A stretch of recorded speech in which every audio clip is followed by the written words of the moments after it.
Assalamualaikum warahmatullahi wabarakatuh, Sobat Geert Anxiety dan Psikosomatis dimanapun kalian berada. Senang sekali saya bisa menyapa kalian kembali teman-teman. Dan pada kesempatan ini teman-teman, seperti biasa lagi ya, saya doakan kalian semoga sehat selalu. Yang hari ini masih banyak sekali sensasi, saya doakan kalian semoga sensasinya semakin berkurang ya teman-teman. Oke teman-teman, jangan hiraukan penampilan saya hari ini ya, abaikan saja karena hari ini tuh saya lagi di kebun teman-teman. Nah, itu adalah istri saya, ada saudara-saudara ponakan saya sama om saya yang sana tuh lagi manjat cengkeh. Dan kita di sini teman-teman itu tanam cengkeh ya. Ini lagi di kebun. Nah, teman-teman yang di belakang saya itu dulu ya itu sangat bersih ya, nggak rimbun kayak gitu. Tapi karena semenjak om saya yang satunya udah meninggal teman-teman, itu udah jadi nggak keurus karena hanya dia yang rajin ngerawat itu. Dan itu tuh rencananya mau dibikin seperti taman-taman gitu loh teman-teman. Nah, di bawah di rumahnya itu, yang di bawahnya kebun ini kan di bukitnya, yang di bawahnya itu ada rumahnya, dibikin rumah teman-teman, tapi nggak sampai selesai karena dia udah meninggal teman-teman. Dan tapi lumayan besar loh itu rumahnya teman-teman ya. Dan tidak sedikit juga anggaran yang udah dia habiskan di situ. Tapi karena emang udah meninggal ya, jadi udah nggak keurus teman-teman. Nah, ini tinggal sisa cengkeh-cengkehnya aja nih. Nah, cengkeh-cengkehnya aja nih yang kita panen, tapi buahnya nggak merata ya. Tapi lumayan lah. Nah teman-teman, sahabat Geert Anxiety dan Psikosomatis, tadi ya ini tuh benar-benar capek ya saya sama istri. Kita memang teman-teman semenjak 4 tahun sampai 5 tahunan itu baru ini lagi naik gunung teman-teman ya. Apalagi ini langsung yang ke puncaknya, benar-benar capek ya teman-teman ya. Tapi ya sensasi-sensasi yang dulu yang biasa saya rasakan itu nggak ada teman-teman ya. Kalau dulu tuh jangankan kita ke puncak, ke gunung seperti ini teman-teman ya, itu kita keluar rumah aja itu lihat orang aja di luar itu udah parno ya teman-teman ya. Tapi alhamdulillah semenjak kita upgrade mental, setiap hari kita upgrade mental, akhirnya kita bisa ya bekerja, beraktivitas ya, jalan-jalan ya ke gunung seperti ini. Itu udah aman ya teman-teman ya. Tetap capek ada ya teman-teman ya, karena namanya juga udah lama nggak ke naik gunung ya. Nah, tapi itu alhamdulillah ya teman-teman ya, sensasi-sensasi yang parnoan itu nggak ada tuh teman-teman ya, kayak yang dulu-dulu mungkin kita masih banyak sensasinya gitu ya. Dan teman-teman Sobat Geert Anxiety dan Psikosomatis, bagaimana caranya jika kalian ingin mengupgrade mental seperti itu teman-teman? Bagaimana caranya agar kalian bisa percaya diri teman-teman untuk bisa beraktivitas, apalagi kalau kalian yang pengen ke kebun, pengen naik gunung ya, atau apa namanya hiking ya. Itu teman-teman kalian untuk mengupgrade mental itu kalian harus dimulai dari hal yang kecil dulu teman-teman, nggak bisa langsung yang kayak gitu. Jadi kalian itu harus biasakan dulu dengan cara kalian beraktivitas di dalam rumah. Kalau bagi kalian yang ibu-ibu bersih-bersih rumah, yang laki-laki boleh olahraga ringan di rumah. Nah, habis itu teman-teman upgrade di luar rumah. Caranya kalian bisa sosialisasi, itu termasuk mengupgrade mental teman-teman. Kalian belajar sosialisasi dengan masyarakat di sekeliling komplek ya, di sekitar rumah kalian, orang-orang. Itu tuh termasuk mengupgrade mental teman-teman. Jadi nggak hanya sebatas kalian ngomong terus sudah selesai, enggak teman-teman. Itu sekalian, itu tujuannya juga untuk mengupgrade mental kalian, biar diri kalian ya itu terbiasa dengan keadaan di luar teman-teman. Di luar, intinya kalian terbiasa dengan keadaan di luar aja dulu ya gitu.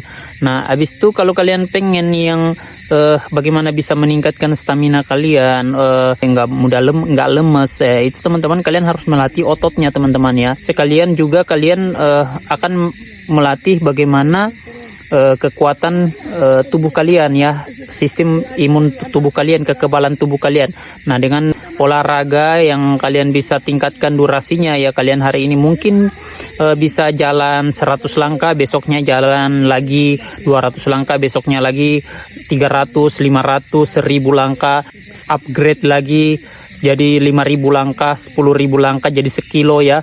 Akhirnya dengan setiap hari kalian lakukan seperti itu jadi terbiasa, jadi habit sekalian. Dan makanya saya setiap hari itu berusaha untuk tidak diam di rumah teman-teman ya. Ada aja yang dikerjain gitu teman-teman. Nah kalian juga harus berupaya untuk bisa produktif ya teman-teman. Apalagi kalau kalian yang memang banyak aktivitas yang harus kalian lakukan ya teman-teman ya. Udah bodo amat aja dengan sensasi yang datang, kalian upgrade perlahan-lahan. Dan ini tuh teman-teman, kalian harus mencoba ya, karena kunci daripada kesembuhan ini sekali lagi seperti yang sudah saya jelaskan di video-video saya sebelumnya adalah mencoba dan atau praktik teman-teman ya. Kesembuhan ini tidak hanya akan kalian dapati dari obat-obatan, dari makanan, tapi kalian tidak upgrade teman-teman ya. Upgrade dengan cara latihan, turun langsung ya teman-teman ya lapangannya, atau kalian implementasikan apa yang kalian ikhtiarkan itu, entah itu obat-obatan atau suplemen atau apapun itu, dengan cara kalian turun langsung ke lapangan, mengajak tubuh kalian untuk bisa aktif di lapangan gitu. Nah teman-teman sobat GERD, anxiety dan psikosomatis dimanapun kalian berada, jika pada saat kalian sedang latihan tiba-tiba kalian mengalami sensasi-sensasi yang tidak enak di badan, pikiran langsung parno, langsung kacau, ya kalian bisa mengalihkan pikiran kalian dengan ke arah yang positif ya. Atau kalau kalian harus stop ya, kalau kalian harus stop boleh juga, tapi dengan catatan teman-teman, kalian nggak boleh yang namanya kapok atau menyerah. Besoknya coba lagi teman-teman ya. Begitu juga konsepnya ketika kalian misalnya nih, saya mau jogging nih. Nah ketika kalian jogging ya, ada 100 langkah atau 50 langkah kalian udah parno ya teman-teman ya. Istirahat aja sejenak dulu dan kalian kuatkan mental kalian kembali, mindset kalian kembali. Nah ini cuma sensasi aja nih, saya masih bisa, saya harus bisa, nah gitu.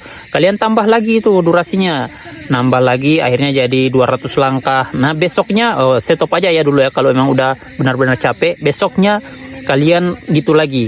Nah ketika ada sensasi lagi muncul ya, kalian coba lagi ya, jangan kapok teman-teman. Manakala kalian kapok, manakala kalian sudah stop aja di situ karena kalian udah trauma dengan hal itu ya, kembali lagi progres kalian ke nol ya.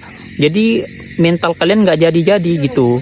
Nah karena kalian takut. Nah sementara penyakit ini tuh datangnya juga dari sifat traumatis yang pernah terjadi di masa lalu. Sama halnya dengan kalian makan nih, misalnya kalian nggak berani sambal ya.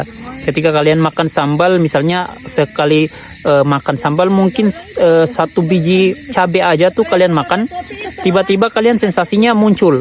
Nah abis itu kalian langsung kapok ya, udah nggak mau makan sambal lagi ya. Akhirnya mental kalian ciut lagi dan akhirnya kalian jadi fobia, trauma sama cabai. Nah akhirnya nggak makan cabai. Nah gitu juga penerapannya ke makanan-makanan yang lain ya teman-teman ya.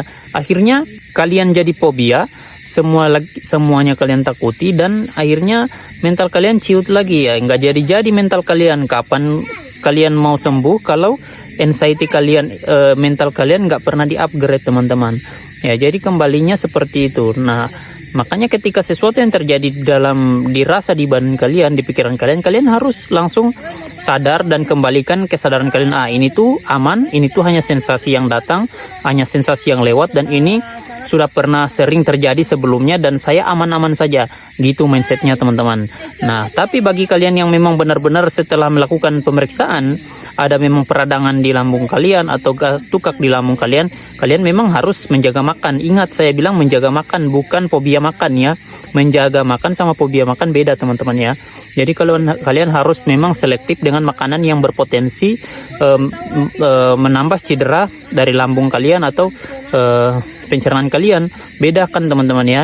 Jadi tapi kalau kalian yang merasa saya ini nggak ada sakit-sakit di lambung, nggak ada yang namanya perih yang berlebihan kayak gimana ya, ya kalian boleh ya makan sebisa kalian. Boleh juga kalian minum yang mau ngopi, silakan ya teman-teman, nggak apa-apa ya. Tapi ingat teman-teman ya, kalian ingat melatih mental itu sangat perlu, jauh lebih ampuh daripada kalian ngomongin masalah makanan teman-teman. Karena mental itu teman-teman ya adalah salah satu yang mempunyai kontribusi penting terhadap sistem kekebalan tubuh kita. Karena mental itu teman-teman ya. gitu.